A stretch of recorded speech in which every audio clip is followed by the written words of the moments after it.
Good morning students. बेटा आज जो हम टॉपिक करने जा रहे हैं उस टॉपिक का नाम है control flow statements, chapter number 5। नाम से पता लग रहा है ये स्टेटमेंट्स वो स्टेटमेंट्स हैं जो कि प्रोग्राम के फ्लो को कंट्रोल करती हैं। देखो बेटा लिखा हुआ है दीज इंस्ट्रक्शंस, सेकेंड लाइन में देखो लिखा हुआ है these instructions are called statements are executed sequentially one after the other. यानी पहले एक स्टेटमेंट चलेगी, फिर दूसरी चलेगी, फिर तीसरी, ऐसी सीक्वेंस बाय सीक्वेंस वो स्टेटमेंट्स चलेंगी। इसको बोलते हैं सीक्वेंशियल फ्लो ऑफ एग्जीक्यूशन। ठीक है, तो कंट्रोल फ्लो स्टेटमेंट तीन तरीके की हैं: decision making statements, looping statements and jumping statements. आज हम करने जा रहे हैं डिसीजन मेकिंग स्टेटमेंट्स। इनको कंडीशनल कंट्रोल स्टेटमेंट्स भी बोलते हैं।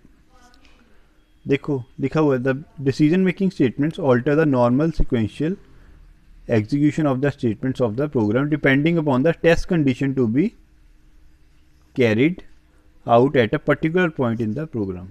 अगर जो आप कंडीशन लगाओगे वो अगर कंडीशन ट्रू है तो स्टेटमेंट चलेगी, अदरवाइज स्टेटमेंट नहीं चलेगी। तो ये भी आगे देखो चार तरीके की है। इफ स्टेटमेंट सबसे पहली है if statement. The simple if statement is the most powerful decision making statement. It is used to execute a statement or a statement block depending upon the condition if it is true. अगर आपकी condition देखो true है, condition अगर condition true है तो statement चलेगी, अगर condition false है तो कुछ भी नहीं होगा।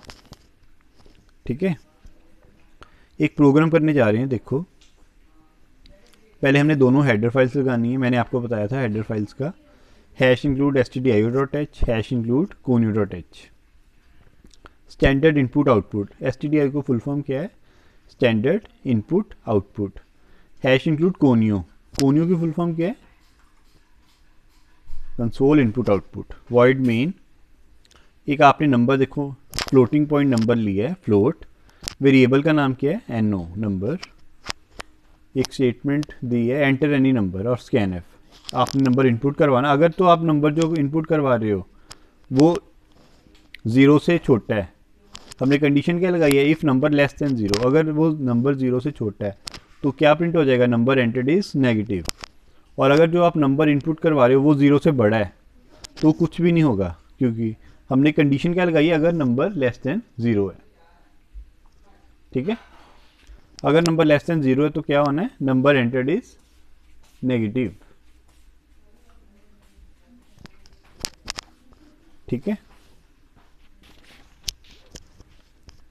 नेक्स्ट है बेटा if else statement. If else statement क्या होती है?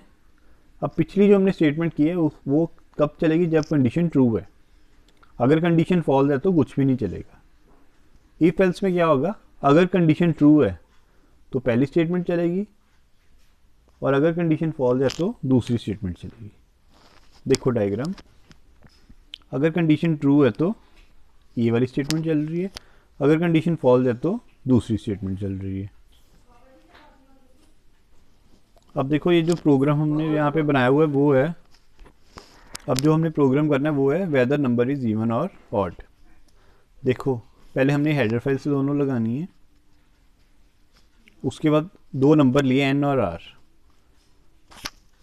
एक हमने नंबर इनपुट करवाया स्कैन एफ के थ्रू, ठीक है, और उसको मॉडुलस 2 किया, यानी जो वो नंबर डिवाइड करने के बाद रिमाइंडर आएगा उसमें आर में स्टोर कर दिया। देखो जो इवन नंबर होते हैं वो कौन से होते हैं? 2, 4, 6, 8, है ना। और जो ऑड नंबर होते हैं वो कौन से होते हैं? 1, 3, 5, 7। जो इवन नंबर होते हैं जब हम उनको 2 से डिवाइड करते हैं तो 0 आता है रिमाइंडर, है ना। जब 2 को 2 से डिवाइड करोगे 0 आएगा। जब 1, 3, 5, 7 को 2 से डिवाइड करोगे तो क्या आएगा? 1 आएगा। हमने कंडीशन लगाई इफ आर इक्वल टू 0 तो क्या हो? Number is even. जब रिमाइंडर आपका 0 आ गया तो नंबर क्या होगा? इवन। नहीं तो नंबर क्या होगा? Odd, else number is odd.